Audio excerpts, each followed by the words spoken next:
Bodo 80 сом болот, кой 40 сом болот. Кайра биягынан чыгарып, момундай тегеренип, тияк менен чыгып кетет, атайын жол салганбыз. Себеби КамАЗ артка кайтпаш керек, пробка болбош керек да. Бир 2 саат эрте менен эрте келип намаз окуп кете берет да. Ушу намазга. Азыр кайсыл бөлүктө турабыз? Азыр мына биринчи бөлүгү мал базар тура турган жер ушул жер. Эгер ошолордун бодосу 100 сом болсо да мен 80 сом кылам ошолорду. Эркек сөз болду. Мына уй байланган жерлердин баарын ушундай истяжка кылып, базар бүткөндөн шыпырып алма кылабыз да. Мунун аянты ушу 85 сотук ушундай да болжолу. Ассалому алейкум, урматтуу кыргыз элим. Амансыздарбы менин жердештерим?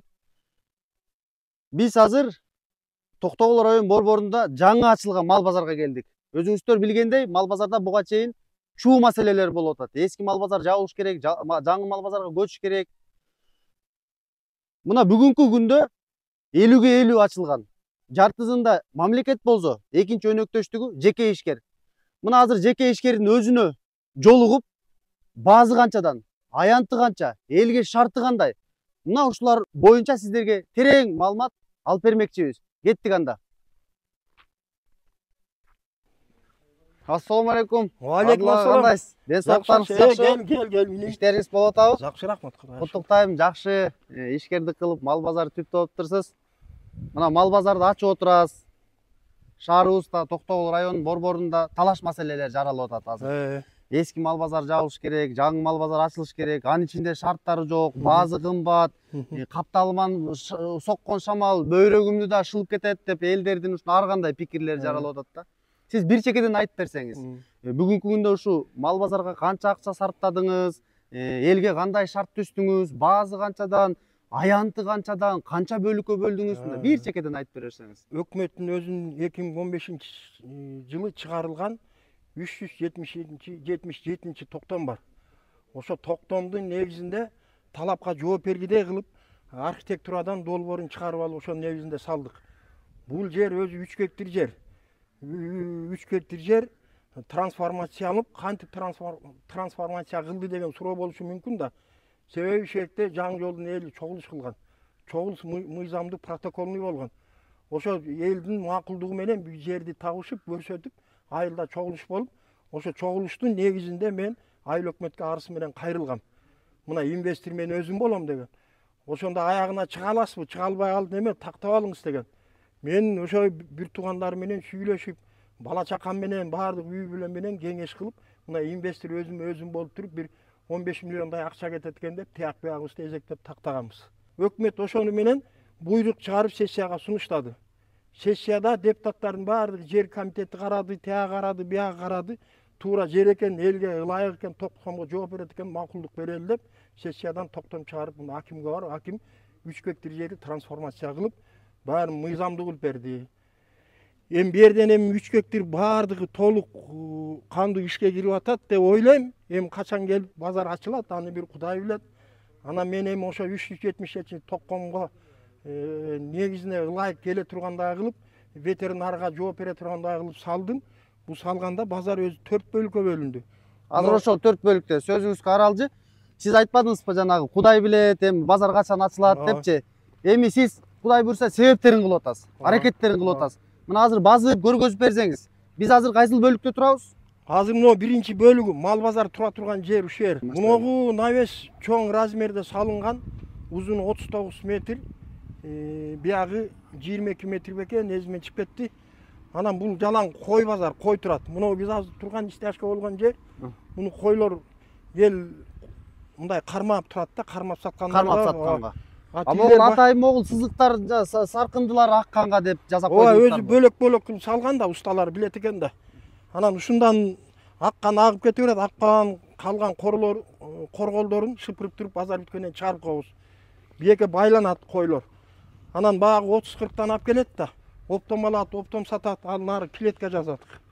Клеткалар турбайбы? Ошол жерге камалат. Анан биздин болжолубуз ушу навестин этегинен баштап ушул жака кой турат. Кой турат да. Анан муну маңдайга навес салбадыкпы? Навестин башына эр токум, така саткан болот. Жип саткандардын баары ушул жерге 30 орун кылып бердик 2 метрден. Ушул жактан камсыз болот. Ошолордун баалары боюнча да кыска айта кетсеңиз. Алар канчадан бересиз? Эми аны азыр так айта албайм. Тиги базарда канча сом 100 сомдон төлөшсө, экен. 100 сом болсо мен 80 сомдон коюп берем бааларын. Анан мына экте ичинде бер жагы мына ветеринарный аптека салынып атпайбы, көрдүңүздөр го, мына эки ооз ачык. Ооба. Ошо менен катарын 5 ветеринарный О, аптека. ветеринардык дарыларды сатат. Ооба, дарыларды сатат. Ошо вет аптека болот ушу катарда. Анан сиздин сөзүңүзгө дагы кошумча суроо. Тигил мал базарда мындай бастырма бирөө эле экен да, мен байкашымча. Ал жерге малдар батпай, мен жада калса өзүм өтүп атканда кыйынчылык менен өттүм да. Сиз дагы кошумча бастырмаңыз барбы ушул жөнүндө бир элге айтып койсоңуз? Бул туура суроо. Мен деле өзүм оюм бар болчу. Эмнеге дайыр кошумча бастырма салып берем. Быйыл эмес, быйыл кеч болуп калды, кыштап чейин деп калды. Эмнеге дайыр кошумча бастырма салам. Анан мына турбай, мындан нары мына освещениялар турат, көрдүңөр а. Тетиги туалеттин үстүндө дайыра турат, этекте дайыра, оно бетте дайыра турат. Ушу освещение эмне жарык болуп туруш керек да. Ошондо биз баратканда мындан ылдый уй турат. Уй ушу туалетке чейин тура берет. Каалаганын кармап турат, каалаганын оно мамычаларга байлайт. Эгер мамыча аз болсо көрөбүз, мынауга да салып беребиз. Дорожка тиекти атайын ушундай жана токтомго ылайыктап жөө киши базып өтүш керек да. Мына барата ошондой бир кишилик базып келет дагы, тиягы койго кетет, биягы мындайынан уйга кетет, тиягы туалетке барат. Анан келечегинде эми дагы эле оюбуз бар. Мына уй байланган жерлердин баарын ушундай стяжка кылып, базар бүткөндөн кийин шыпырып алма кылабыз да. Демек монун баары жалпы стяжка болуп калабы келечекте? Эми ошондой кылалы деп атабыз да, эми жазаганга жараша жазап, базар бүткөндөн кийин шыпырып алма кылып. Толук шарт кылып, Анан ошондо жакшы болот да, ошондо агып барып туруп, терде шлиф бар. Мынагу азыр биз кол менен кармап аткан ушулар уй байлана турган немелер да, ушу катар казыктар, темир казыктар. казыктар ушу 6 катарда, 6 катарга канча басат? Бир катарына ушуга биягын 35, биягын 35, 70 басса керек.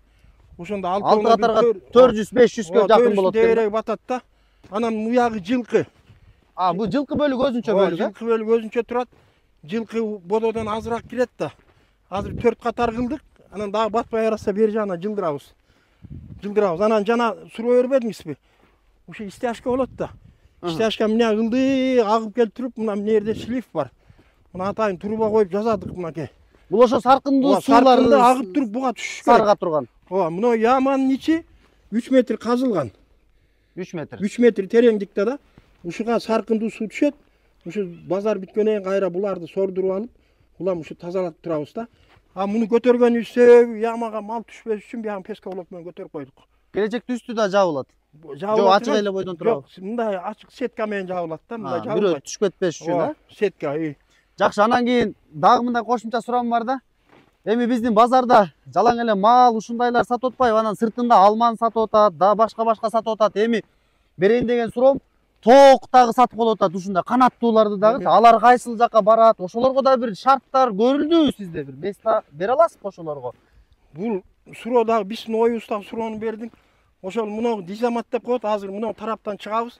Чыкканда оң тарабында ошо жактан бир сетка тартып тоок базар деп кылып берейин деп атам элгечи. Бул базардан сырткарда. Тоок базар деп. Тоок базар деп. Бул турган мен баамга караганда ажаткана экен. Ооба, дараткана. Ажаткана. Ажаткана. Ушунун баазы аябай элге кызыктырып атат да. Эски мал базарда бир аз эми элдин сөзү, менин сөзүм эмес. Бир аз жыттанып атат дейт. Ошол жерде баа коюп коюптур дейт. Сиз да ошомойнчо бир ачык айтып койсоңуз. Баасы кандай болот жана тазалыгы кандай болот? Мунун тазалыгы азыр жанагы соруп кете турган неме калтырып кеткенбиз, труба коюлат да. Нары жытын өйдө карай кетет да. Анан эми бир жагын 3 орун, бир жагын 2 орун аял эркек кылып салдык. Анан эми буга мындай кылып 5-10 сомдон төкпөсө бардак кылып кетет баары. Ошону бирөөнү койдук ушу жаң жолду кишини ичип, ошол жерде тиричилигин кылып, тыйын алып, эки жагын тазалап, элге суу менен кол жууган, жылуу суу кылып камсыз кыласың дейт. Кагазын, суузун, тазалыгын, анан үй бүлөсүн бакканга ошого шарт түштү. Минималдуу баа менен коюп берет экенсиздер да, менин түшүнүгүм боюнча. Ооба. Мына биз турган могу жерлер клетка. Ушу клеткага ар ким 30тан 40тан оптом алып келет да. Мына эшиги бар. Эшигинен киргизет. Кайра камайт да, берин байлап коет. Анан ошол жерден сата берет, оптом алган оптом алат да, ошол жерден жүктөп кетет кайра. Бул жана дүңүнөн алып, көп алам дегендер, КамАЗга жүктөп кетем, чогултам дегендер ушул жерге алып келип камай берет экен, а? Анан дагы Эми бунун баасын айтып койсоңуз. Буну оптомщиктер канчадан аренда алабы же болбосо бунун үчүн кантип өздөрү тазалайбы? Ушул жөнүндө айта кетсеңиз, баазы кандай болот? Тазаланган ушу менен тура берет, анан жазында көң кылып тээп коебуз да. Бек сакталып тура берет, кык болупчу, себеби ачык болуп турбайбы? Көң болуп калат, анан тээп алдырып коебуз. Анан баазын эми муну деле ойлонуп чече элекпиз, бул жөнүндө баа деле кое элек болсунчу, бирок эми элге неме болуш үчүн ылдый эле коюп беребиз да. Мына мен эски мал базарды тартып атканда адамдар айтып атты да, капталыбыздан шамалдар урат депчи. Мен байкашымча дуалдарды коюп коюптур. Ошондой шамал ура турган, бөйрөгүн алдырып өтө турган, же болбосо туберкулез оорулар дагы жугат деп айтты да. Бул менин сөзүм эмес, элдин сөзү. Ошого кандай жооп берет? Жок, ал туура эле уктум. Эми көпчүлүк айтат да. Эми кандай экен ал оорусуна биз жооп бере албайбыз да. Бул мына талаптагыдай кылып тозулган. Шамал бул беттен келет. Өзү тиги Токтогул менен берин айырмасы деле жок. Ошондой эле погода, баары эле бирдей эле. Эч андай аекте шамал жаан жаза, бийекте деле жайт. Аекте болгон шамал берде деле болот. Мына тозулуп турат. Анан келечегинде биз орун тыштадык атайын. Ошо тетиги забордон бери 4 метр сарай салып берели деп атабыз элге. Ошо калган малды алып кала турган, уйбу, жылкыбы, койбу. Жумадан жумага бага тургандайбы? Ооба, ошонун келечегин ошону ойлоп атабыз. Ошондон 30 метр кылып салып беребиз, астын ачык кылып, астына мындай акыр кылып чөп сала турган кылып. Анан үстүн нар жагынан жыйып чөп жыя турган кылып салалы деп. Анда жанагы ушул сөзүңүзгө улай суроо берейин. Алар айтышты да, биз центрден алып келгенде жол кирелерди коротобуз, анан сата албай калсак кайра алып кетебиз деди. Мына ошолорго дагы ушундай бир шарттарды каралап отурсуздар да. Анан дагы суроом улай кетейин. Маршруттук каттамдар жөнүндө да кыска айта кетсеңиз. Маршруттук каттамдар эми берден мен бир нерсени кыскартып айта кетейин да. Эми берде мен каршы эмесмин. Берде айылдык кеңеш, шаардык кеңеш, жогорку кеңеш дегендер бар. Бардыгы бирдей эле. Айылдык кеңеш болобу, шаардык кеңеш болобу, мыйзамды сакташ керек, токтомду сыйлаш керек негизичи. Ошол жанагы райондун эли шаардык кеңешти шайлады да. Шаардык кеңеш мыйзамдуу иштерин, токтомдорго ылайык элге түшүндүрүү иштерин жүргүзүп, бек болбойт экен. Эми силерге шарт түзөлдү, акимге кайрылалы, эч болгондо маршрут кылып берели деген сөздү айтыш, түшүндүрүү жолун айтыш керек эле да. Бул жолунда эми биз деле кайрылабыз, ушу маршрут каттатып, 20 сомдон келип, 20 сомдон кетсе, маршрутты эртең менен саат 6-га даяр кылып, кайра кечки 7-8-ге чейин койсо, элге шарт түзөт. Бул ошол мал базар болгон күнү эле. Ооба, болгон күнү эле. Мал базар Токтогулда эле бир маршрут коюп койсо, 2-3 маршрут. Жакшы болот эле, маршрутка да иш болот, элге да жеңилдик болмок да. Мал базардын өзү сатып аткан ушу биринчи бөлүгүңүздүн аянты канча? Биринчи бөлүктүн аянты баягы 3 гектар жерден 1,5 гектар жерге жакын 1 гектар 45 соттук бу ушундай чыгарып туруп, мал базарга женем болсун деп биягын койгонбуз. Бирок жана ветеринарный архитектуранын талабында айткан өзү мал базар 1 гектар 30 соттуктан кем болбош керек аянты деп. Ошон үчүн муну кенен койдук. 1 гектар 45 көрдүңөр, аябай кенен. Байкалып турат. Эми могул аябай таң калыштуу болуп атат да, мал базарынын кире беришинде эмне үчүн бул мындай яма кылып койгонсуздар, чуңкурча? Бул өзү жана 377 токтомдун негизинде дизамат деп коет. Бул болмоюнча базарга уруксат берилбейт.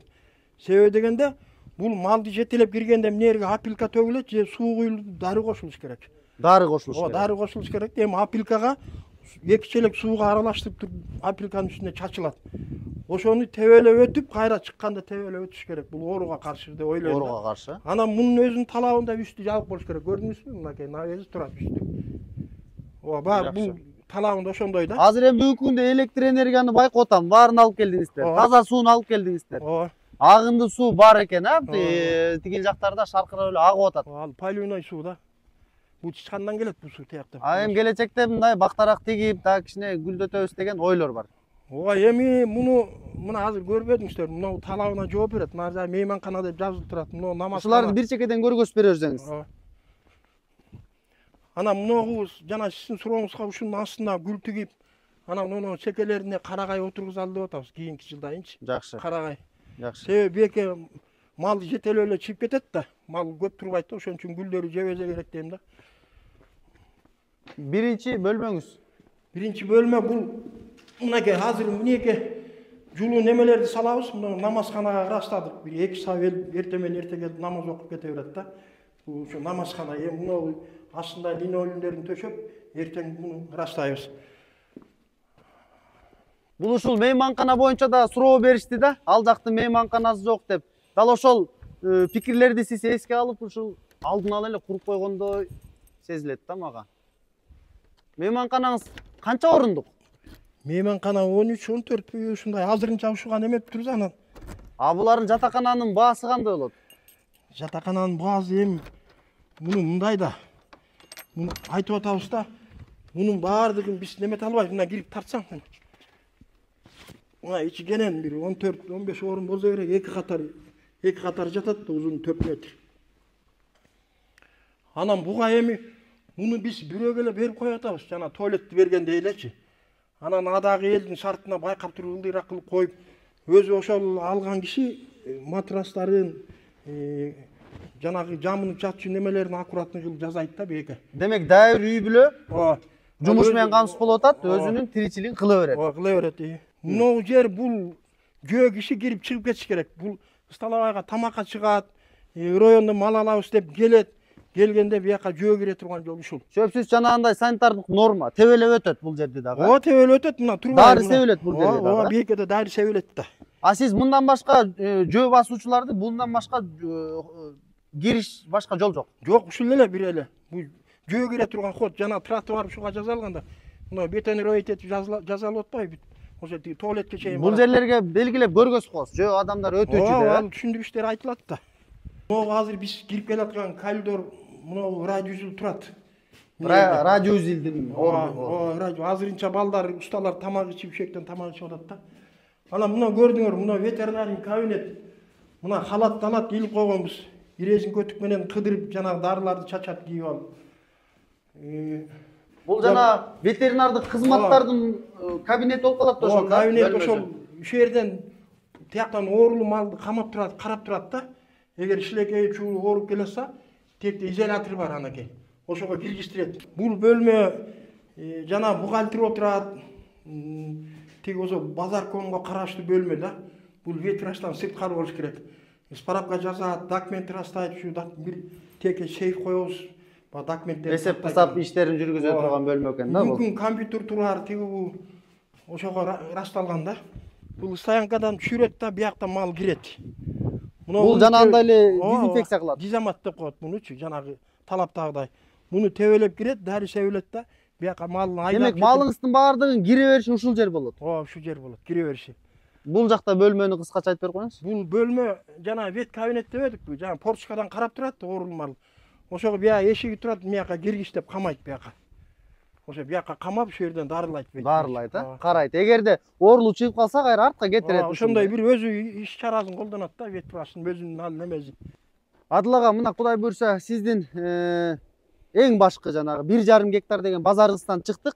Анан бул жер аябай кенен болуп атат да, бул дагы бир топ жер, бир топ аянтты ээлейт экен. Бул жөнүндө айтып берсеңиз, эмне үчүн бул кумдарды дөңчө кылып төгүп койгонсуз? Жана бул мен түшүнүгүм боюнча малдар бул жерден чыгат экен, а?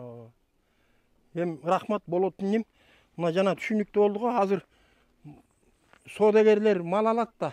Мал алганда малын жетелеп чыгып, мына азыр сиз айтып аткан бул эстакада. Бир КАМАЗ биякта карап турат, бир КАМАЗ нары карап өкөтөң аркасын коет мындай. Ар бир 2-3 КАМАЗ сайын кайра келип туруп жүктөп кете берет. Жүктөө ушул жерден келип, кайра биягынан чыгарып, момундай тегеренип, тияк менен чыгып кетет, атайын жол салганбыз. Себеби КАМАЗ артка кайтпаш керек, пробка болбош керек да. Машиналар бир тараптуу атайын жол кылыптырсыз да? Атайын ушундай кылдык. Мына жанагы айтып аткан экинчи бөлүк ушул да, стоянка.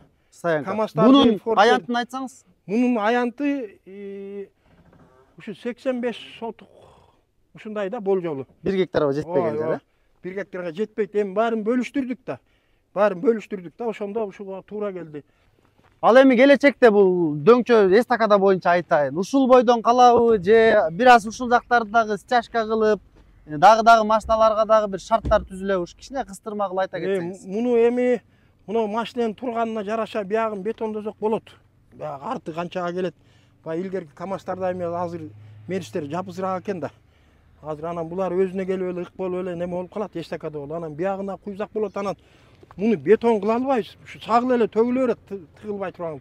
Бетон эми талкалайт да. Малга ыңгайлуу. Ооба, ыңгай. Бул өзү бек чыла болбойт да. Бек ушундай сагыл төгүлүп эле куркак болуп туруш керек. Тыгылбай турган болчу. Муну азыр бир карыштан ашык тереңдикте турат. 30 сантиметр тереңдикте төгүлгөн эме бар муну. 3 жол тең сиңип кетти да жерге. тереңдик калбадыңызбы? Сиз ушул ишкерлигиңизди баштагандан баштап бүгүнкү күнгө чейин сыр болбосо айтсаңыз канчадай бир акча сарптадыңыз? Эми бул деле оңой олто иш эмес окшойт. Ушул эми мынча карыш шагыл төктүм десеңиз, гектарлаган жер болуп атса, бул курулуштарды куруп атсаңыз. Эми анда туура эжебиз деле жетпей калды. Мен ушуну жаңы баштаганда себеби башыман өтүп калган. Себеби мен көчөнүн башына мал базар ачкам. Мал базар ал талапка жооп бербей калды. 2 жылдан ашык кармадым. Бирок талапка жооп бербегенден отказ бердим да, болбойт экен кой. Жана токтомго туура келбей калды да. Ал негизи туура эмес, туура ошого неметип анан жер карап ушуну беришкен жаңы жолдун эли. Анан муну баштаганда эле ошо башыман өтүп калган биринчи күнү бисмилля деп баштаганда эле мен баталып эле ушу шагылды төктүрдүм. Эми ушу июндун этеги июлда башталган, кече ачылышына чейин жалаң ташыды да. Bir günü 9 болуп калат, bir günü 38 камаз ташылат, bir günü 7 камаз ташылат күндө. Ошо 100 күндөн ашык иштелди, ошо тынбай шагыл ташылды. Эми багы биринчисин жазып аттык, анан кийин акырында багы тиги болуп чарчап усталар кетип иштегенде кийинкилер жазылбай калды. Bir ушу 850ден ашык 900 камазда кетти го деп болжолдодук да. Жалпы сарпталган акчаңыз? Эми өзүңүз деле ойлосоңуз 9 сүйлөшүп 1,5дан төктүрдүк, 2 миллион төктүрдүк, 3 миллион 3,5дан төктү. Ошону деле эсептесеңиз ал деле 2,5 миллион болот атпайбы? 2,5 миллион. Анан мунягына бир эле мисалын эле айтайын силергечи, бир эле мисалын. 40 метрден ашык жерди, 40 сантиметрден ашык кастык. Себеби бияк чөгүп кетпесин деп. Ошого фундамент куюп чыктык. Эми бул 1000 метрден ашык жерге фундамент куюшту өзү канча кетет ойлоп көрсөңүз. Бүгүнкү күнгө чейин ошондо болжолдоп канча бир 10 миллион тегерегинде бир акча сарпталдыбы? Болжолдоп ошондо. Жана айттым го, биз эсептегенде 12 миллион кеткен. 12 миллион. Бүгүнкү күнгө чейин. Жок, биз бир 20 күн мурун эсептегенде. Андайында жазалып атат. Андай мына светтерди тартырдык, сууну. Дагы жазай тургандай көрүнүп атат, дагы саласыз. Кайра биянан да кемчилик болду. Жанагы андан бери 12 миллиондон бери жанагы навести жазадык. Жылдырып калат экенсиздер.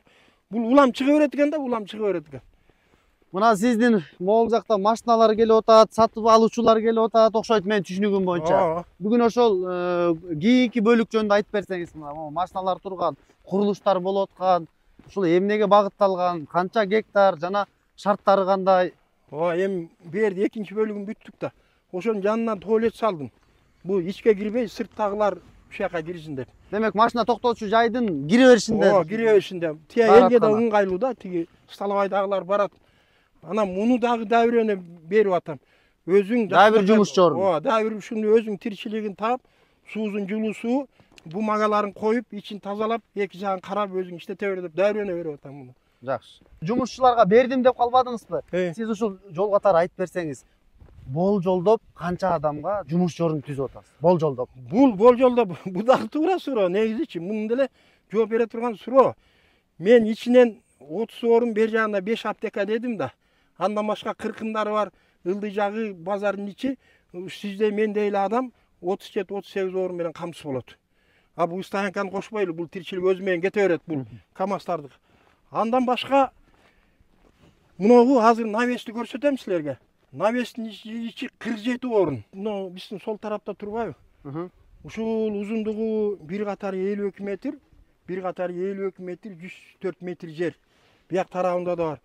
Ушуну ичине кирип көргөзүп берсеңиз. Мына бу жерден кирет жалпы. Бу жерден кирип, эки жака тарайт. Мындай эл кыдырып каалаганда бара берет.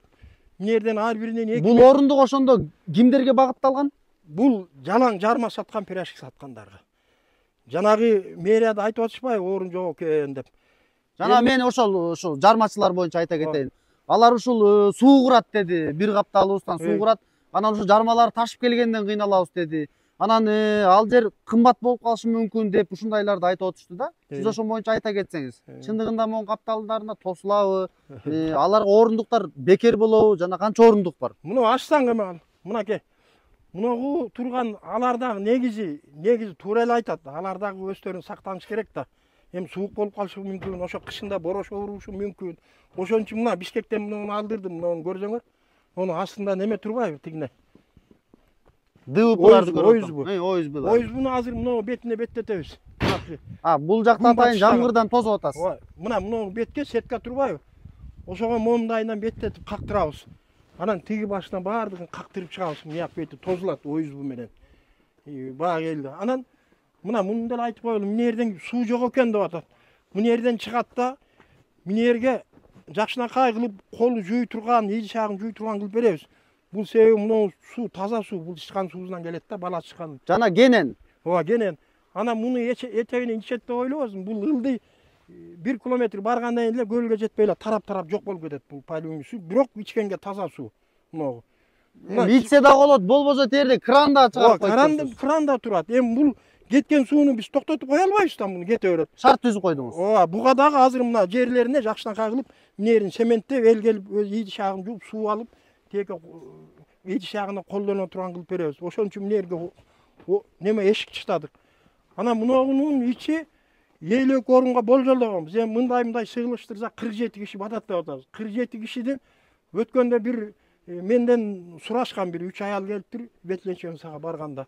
Анан 15те уктум эле канчасыңар десем 20дан ашыкпыз дейт. 22 орунду мындан ачык эле айтайын, ушундай кылып бөлүп беребиз. Мына жерде 4-чү казык мындан баштап туруп, мынеке чейин мэрияга 22 орунду сактап турабыз. Демек жанагы эски мал базарда азыр соода кылып аткандарга атайын ошолорго деп атасыз, Ошолорго. Базы эми мен уктум, ошо бирөөнөн сурасам 130 сомдон төгөбүз деди. Мен эми буларга ачык эле айтып коеюн. Мен 6 айга чейин булардан албайм. Эч нерсе албайсыз. Албайм, 1 сом албайм 6 айга чейин. Болгону гана мына материал, бүт жаңы материалдар. Ушу 2 метрдикин гана муну төлөп туруп кириш керек. Ал канча болот? Ал 5000 болот же 6000 болот. Эгер өзү кылсачы, өзү кымбатка түшмөк, мындай кыла албайт эле да өзү. Баары ушун жазамак өзү. Ошон үчүн агаларга ыңгайлуу шарт биз жазап берели деп, мына ушу материалдык ушу жерге дагы 8-9 миң материал кетет. Биз 5000 эле алалы деп. 5000, 6 ай тийбейсиз, андан кийин 100 сом базы коюлат. 6 айга чейин бекер алар. Бирок кымбат болбойт. 6 айдан кийин. Март айына чейин мен сөз берем, март айына чейин булардан албайм. Адыл ага, мына биз биринчи бөлүк мал базар, экинчи бөлүк ушу унаа токтоочу жай. Мына 3-чү бөлүккө келип калдык. Капталында жарма сатуучу бастырманы көргөздүңүз. Эми 3-чү аянт боюнча айтып бериңизчи. Мына кенендиги да чоң болуп атат бир топ. Анан бул жер мен байкашымча бөлүнө баштаган го, Эми рахмат болонтуну, мына жакшы суроо бердиң. Бул 3-чү бөлүгү ушул, биз турган жер 3-чү бөлүгү да. Жарма сатканды көрсөтүп кеттим баардыгынчы, канча орун экенин айттым. Анан муну биз турган жер 20 магазин. 4кө 30, 4кө деген нерсени ар бирине мындай ход кылып таштадык. Мына ход эл кирет мына жерден. Мунун оозу биякта болот, мунун оозу биякта. Ушинтип туруп ушекте 20 магазин чыгардык. 20 магазин. Онун түптөрүндө бер жагында дагы 5-6дан этекке чейин магазин бар. Тетиякта 15 магазин болот, сетканын бер жагы. Ошондо мына 20 болгондо 42-43 адам магазин менен камсыз болуп атат. Буга түшүндүрүү иштерин жүргүзөбүз. Бул магазинге кофе, суузундук, жумуртка, кийим кече каалаган илип сата берсе болот. Эртең мына казып койдум, дагы 2 стал алып келип берем. 26 сталабайга свет, мыналарга свет менен камсыз болот. Түшүнүгүм боюнча ашкан окшойт ошол. Анан ага баргыча сизге бир суроо берейин. Мына сиз айтпадыңызбы?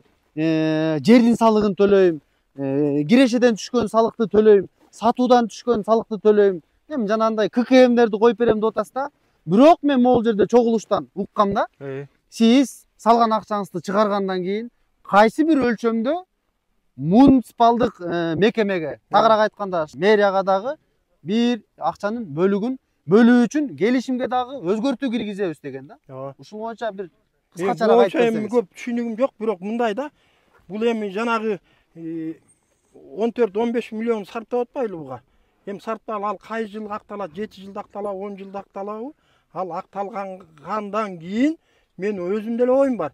Ал өкмөттүн өзүнүн тартиби бар, коэффициенти бар. 0,3% канча ошо биз мамлекетке салык төлөшүбүз керек. Мен пайдага чыккан эйин. Анан ага чейин эле мына жаңы жол айылын эли ушу жерди мага чечип, законный кылып беришкен, макулдук беришкен. Ошон үчүн мен мына жаска чыккандан эле кийинки 2-кварталдан ушу 24-жылы 250ден 300 миң сос пакет берейин деп атам. Бул өзүмкүн жылына, жылыга. Жардам катары. Жардам катары. 4-чү бөлүккө, бул акыркы бөлүккө келип калдык окшойт. Мына бул жерде курулушчулар жүрөт. Мен түшүнүгүм боюнча жанагы башында айтып кеттим го. Бул ашкана багытында окшойт а. Ооба. Ушул жөнүндө кыска канча орундук, Э, канча сомдон берип атасыз? Келечекте дагы канча сомдон аренда аласыз? Ошол жөнүндө кыска айта кетсеңиз, анткени эски мал базарда адамдар дал ушул баага бир аз нааразы болуп атат. Жана шарттар жок, жана башка сөздөрдү айтып атышат да. Туура. Мына биз мына базып кетип атпайлыбы? Базып кетип аткан эл столовойго кирген ход коридор да. Мына бир столовой, мына бир столовой. Ошол жерден кайра мындай коридор болуп ход кетет. Тиги столовой бери карайт, булар бери карайт. Ошол жерден клиент каалаган столовойуна бара берет. 26 орун эски базарда иштегендерден да келишкен. А жерден Токо деген келди. Токо дегенге мына жерди мен бергем. Биягын 7 кылып, биягын 10 метр кылып. Мына 70 квадрат метр. Себеби дегенде баягы иштеген колунда барларга мен базардын өзүнүн процедурасы бар. Мындай кое турганчы. 49 жыл муниципалный болуп атпайбы? Сен 49 жылга аласың.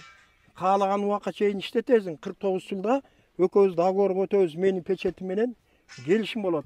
Эгер мен туура эмес кылсам, анда сотко берип, мен келишимди буздуруп аласың, мен туура эмес кылсам деп аларга түшүндүрүп айткам. Себеби базардын өзүнүн немеси бар. Мына 70 квадратты мен 60 квадрат кылайын. Ушуга 49 жылга кириш үчүн ар бир квадрат метрине 1000 сомдон төлө дегем, сен кирип атасың деп. Бул ошол 1000 сомдон 49 жыл бою ээлеп отурат. Ошондо сен 49 жылга кирип атасың дедим. Ал 49 жылга бөлгөндө бул 1200 да айланбайт кириш үчүн дедим. Себеби мен ошондой Токого окшогон, Атебекке окшогон колунда барлар 3-4 байларга бир 5-6 ошондой кылдым. Атебекке, Токого да 1-2 акчалууларга. Ал эми акчасы жокторго? Алар мына жөн эле алып атат. Жөн эле алып. Мына келишти, таксырлар келишти, ага бердим. Аксакалдар келди, мынаке Майлы аке беке төгүп кетти, Токтомуш аке нар жагына төктү. Келгиле алгыла дедим. Силер пенсионер адамсыңар, бала чакаңарга шарт түшкүлө деп. 60 миңди айтып атпайсызбы жанагы бир аз чөнтөгү барлар, ошол чөнтөк калыңдар берсин депчи. Эми ошо 60 миң алганда ичине сиз эмнелерди кылып бересиз? Суузун тартып бересиз? Угуп туруңуз. Себеби мен мына 2 катар столовойду проектке киргизтиргем. Проектини Бишкекке заказ берсем $10.000 деп койду. $10.000 $850.000 да. Өтө кымбат. Андан ылдыйраак экен Жалал Абадка заказ берип, мына проектти бүтүп калды. Жана ушу 4 жана бөлүккө бөлүндү го. Ушунун архитектура бардыгын чийиндери. Анан мына фундамент куюп атпайбы? Муну немеге киргизген проектиге. Эми проектиге төлөп атам да акча. Төлөп атам. Ошого жеңилдик болсун, силер кичине колуңарда бар, мага жардам кыла деген ниетте 49 жылга ошолорду киргизген. Бул мыйзамдуу нерсе, бул базардын өзүнүн процедурасы ушундай. Суу тууралуу айтып коеюн. Мына сууну жерден казып чыгардык. Канча метр жерден каздыңыздар? Бул 300 суу мен деле ошондо. чыгаргандар билет, мен деле толук билбейм. Мынектин баардыгы мына септик ташты алып атпайбы? Мына сууну чыгарып бердик, столовойдун ортосуна чыгардык. Ашканага бөлүнгөн 26 места дедиңиз. Демек 26 үй бүлө окат кылып калат экен. Эми бирине бекер берип атам, бирине жанагы бай капчыктуулар бир аз менин проектиме, борборлоштурган сууга, электр энергияга жардам берсин дедиңиз. Ал түшүнүктүү. Эми ошол куруп бүткөндөн кийин арендасы жөнүндө айтып берсеңиз, кыска. Эми куруп бүткөндөн кийин арендасы мунуку мындай болот. Бул арендачы. Булар азыр курулуш кылып атат да. Бул эртең келеби, бүрсү күн келеби, кийинки жума келеби, базар келип иштегенде булар ашын базып, самсысын, бир балелерин жазап туруп элди камсыз кылат да. Аны мен алардан албайм. Булар качан куруп бүтүп, ишке кирип, мына эми жакшы дегенден мүмкүн бир айда бүтөбү, 1-2 айга чейин буларды тим коебуз. Булар клиент тартып иш менен камсыз болсун. Анан камсыз болгондон кийин мына шаардык кеңеш болобу, айылдык кеңеш болобу, ага чейин шаарга кошулуп калса, мен ошол сессияга коем ушул маселеничи. Ушуну караштырып туруп, бир баа кылып бергиле. Булардын соода сатыгы мындай экен, арасында бечаралар бар экен, алар азыраак соода кылат экен, кээ бирлери көп соода кылат экен. Ушуну бир баага келтирип бергиле деп сессияга коем. Ошол жерден чечилет баа. Бул негизи баа сессиядан чечиле турган маселеби? Же сиз калыстык үчүн сессияга коюп берели деп атасыз? Бул мен деле чечип койсом өзүнүн шарттарына турат. Сиз жеке ишкерсиз, өзүңүз чечсеңиз деле болот да. Чечкени мен ошол калыс болуш үчүн мен сессияга апарам. Атайын коюш үчүн. Кудай буйруса анда келечекте чечилет экен. Эми сизге мына карасаңыз, курулуштар куруп атат. Эртең бүрсүгүн суук түшүп калса, моголар бар бүтө албай калса, жазга чейин жылганга мүмкүнчүлүк болобу? Анткени тоң кирип калса ким куруп турат? Чында. Мына азыр бул фундаменттин куйду деп кой. Ооба. Бул эки кишиники. Биягын мындай жайкы летний кылат да. Бул эки кишиники. Эми нар жагында да турат, тиягында да турат. Ал сен айткандай тиягы шарты жок да, ал кыла албайт да. ооба. Ал жок, качан ал баштайт, ошондон баштайт арендасы. Эртең кар жаа берсе кура албай калат. Бул болгону гана жерди сактап тура берет. Жер сат. Жанагы биздин өзүбүздүн базардын эмеси эмне үчүн чыкты? Ошон үчүн кириш үчүн ошондой болгон. Ал сатып жүрбөш үчүн, ал неме кылбаш үчүн. Ошон үчүн ал каалаган сактап тура берет. Каалаган убакта кура берет. Мүмкүн 3 жылдан курабы, ал курганга чейин ал соода кылбаса биз кантип алабыз? Болгону мага нагрузка болот, ошонун жерин налогун мен төлөп турам. Түшүнүктүү, Адыл ага. Мен сизге акыркы суроолор берейин. Эң маанилүү суроолордун бири. Мына камерага карап, Токтогул районунун эли бизи, Токтогул республиканын булуң бурчунан келген соодагерлер бар дейли, алуучулар бар. Мына азыркы эски мал базардын баасы бодого 100 сом, ал эми майда жандыкка 50 сомдо атат. Бул өтө маанилүү. Ушуну камераны карап, элдерге айтып берип коюңуз, ушул канчадан болот? Баасы эң кызыктуу ушул. Ушул акыркы суроолорум болсун. Эң элдин неме үчүн ушул жакшы суроо болду да. Мен деле айтайын деп аткам. Бул элге эң пайдалуу нерсе болуп атат. 20 сом болсо да пайда. 20 коюп келсе 400 сом болот экен. Ошон үчүн мына мен колун кармап элге убада кылып айтып кетем. Качан базар ачылат, базар ачылганда хотторго жазып коем. Бодо 80 сом болот, кой 40 сом болот. Андан ылдый түшүрө албайм. Себеби базардын нерселерин акташ керек. А жерде 6-7 киши иштейт. Мусуру менен свети деп атам, жанагалардын баарын айтып атам. Ошолорун камсыздаш керек. Анан мен барып бодону 50 сомго түшүргөндө анда кереби? Мен эмне базар салдым анда? Анда эмне мен 15 миллион каржылайм? Ошо элге макул болуш үчүн бодону 80 сом кылабыз, койду 40 сом кылабыз. Ушуга эл макул болуп сүйүнүш керек ушуга да. Өтө жакшы. Адыл ага, мен бул сиздин азыркы марттык кылып, элдер кымбаттатса сиз арзанда бардык шарттарды түзүп берип атасыз. Ишиңизге ийгилик. Өркүндө өсө бериңиз, ушул жерден пайда табыңыз, байыңыз, Токтогулда сизге окшогон байлар көп болсун. Ишиңизге ийгилик. Дагы бир сөз да. Бу жерде дагы мыйзамдык кылыш үчүн биз Жалал Абад областына карайбыз да. Ак Батада базар турат, Жалал Абадда турат, Ноокенде турат. Ушулардын баардыгын өзгөрүштү карашыбыз керек. Эгер ошолордун бодосу 100 сом болсо да мен 80 сом кылам ошолордон. Эркек сөз болду. Ишиңизге ийгилик. Болду, рахмат.